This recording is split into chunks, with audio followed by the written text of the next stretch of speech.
Ngayon po, unang araw po namin dito sa Baguio City at dito po kami mag-dinner time sa isang sikat na restaurant, yung Good Taste Restaurant.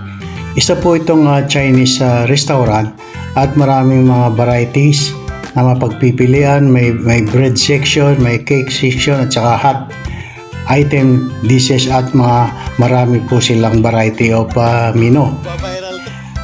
Sinabihan po kami ng aming service driver na kailangan po mas maaga ang aming pagpunta doon para pumila, kasi pag inabot po ng mga alas 6 ng hapon ay napakahaba na po ng pila at baka makapasok kami ng matagal na paghihintay doon sa pilahan.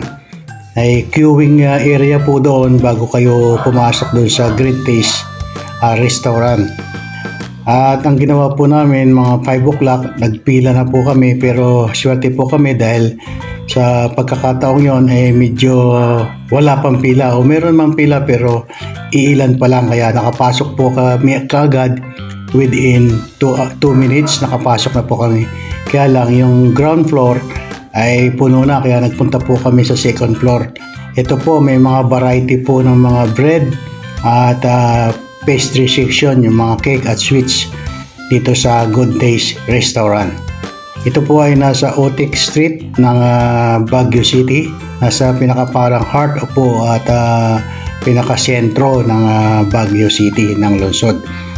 Kaya po nandito po kami umakyat sa second floor para dito po kami makakuha ng table. Meron pa naman po mga bakante pero medyo marami-rami na rin pong mga nakaupo dito sa mga table at nagdadain po, kumakain. Kaya kami po nakakuha dito sa table na ito at ayan po, at iniikot ko yung aking camera at marami na nga po rito sa second floor hanggang third, fourth floor po ito. Isang napakalaking building po para dito sa restaurant na ito, ang Good Taste Restaurant. At ito po ay balita at famous na masarap ang kanilang Chinese food. Kalimitan po almost Chinese food po ang siniserve nila dito. Nandito po yung mga staff. Ayan po, nagpre-prepare. Andito po ang kanilang mga dishes, mga plato, pinggan, juice. Ayan. Makikita napakalaki po, napakarami po ng mga utensil nila dahil sa dami po ng pagkain.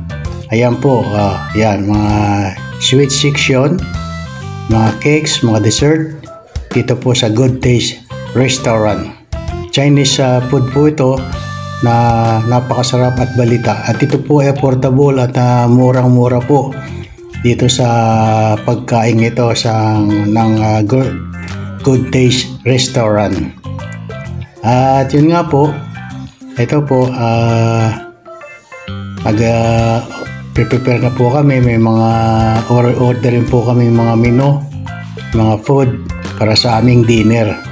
Ayan po ang kanilang menu. Yung aking apo at anak ko, si George. Ayan. At yan po, at order na po kami ng aming mga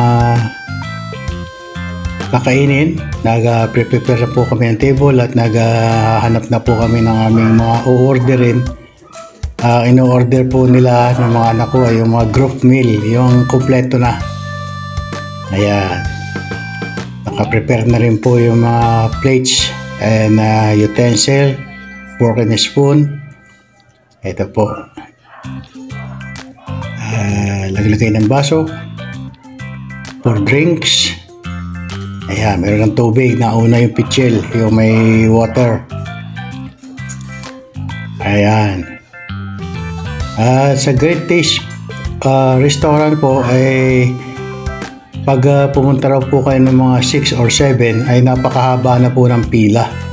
At napupuno po yung ground floor, second floor, third floor, 4th floor ng dinner time na marami pong mga turista, mga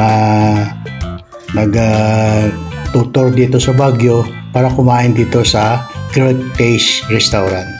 Ayan po ang aming in-order: sunset, bulalo, pansit with fried duck, beef broccoli, rice. Ayan po, ayan, merong sweet and sour chicken, meron pong beef broccoli. Puro Chinese po yan, Chinese dishes. Ayan po, mag-i-start na po kami kumain. At pagkatapos po namin kumain sa Great Taste Restaurant, pumunta po kami sa Camp Jenhae at nag-pasyal-pasyal din doon at naisipan po namin mag-dessert. Kaya pumunta po kami rito sa Chocolate Butterroll. Ang chocolate butterroll po, ang mga tsokolate po dito ay yung traditional na ginagawa, yung binabati sa isang butterroll tinatawag. Ito po ay kilala rin dito sa Camp Jenhae at ito pinupuntahan ng maraming mga customer at mga turista na dumadalaw dito kasi balita po ito na napakasarap po ng kanilang tsokolate. Yung kumbaga kukwa na pure na ginagawa ng ating mga lolo't lola noong mga panahon nila ng mga 1940s, 50s. Ako po ay nakatikim din itong mga binabati na chocolate na kasoy, kukwa na tabliya, ganyan, tabliya ang tawag. Kinakaskas po yun tapos ilalagay dun sa pinakambarang pitchel nila na bitong butterroll kung tawagin. Ayan po, nag-set down po kami at nagtingin-tingin ng menu. Umorder nga po kami ng chocolate butterroll kasi ito ang kilala rito at napakasarap. Ayan po, ito po ay nasa Camp Jenhae at marami pong pupunta dito para tikman yung traditional chocolate o kukwa. Ayan po, nasa tasa. Order po kami ng tig-isang tasa nito at napakamahal po nito, 190 po ang isang tasa ng chocolate butterroll. At meron din po kami in order na bibingka, ang mga native bibingka nila doon. At yung sa Pasko, yung ginagamit niluluto pag Pasko, yung anong tawag doon, nakalimutan ko na. Puto bongbong. Yan po, sa tasa po, chocolate butterroll. Yan nga po, bibingka at puto bongbong ang kapartner ng tsokolate. Traditional chocolate po na ginagawa dito sa chocolate butterroll. Ayan po yung apo ko, gusto kumain.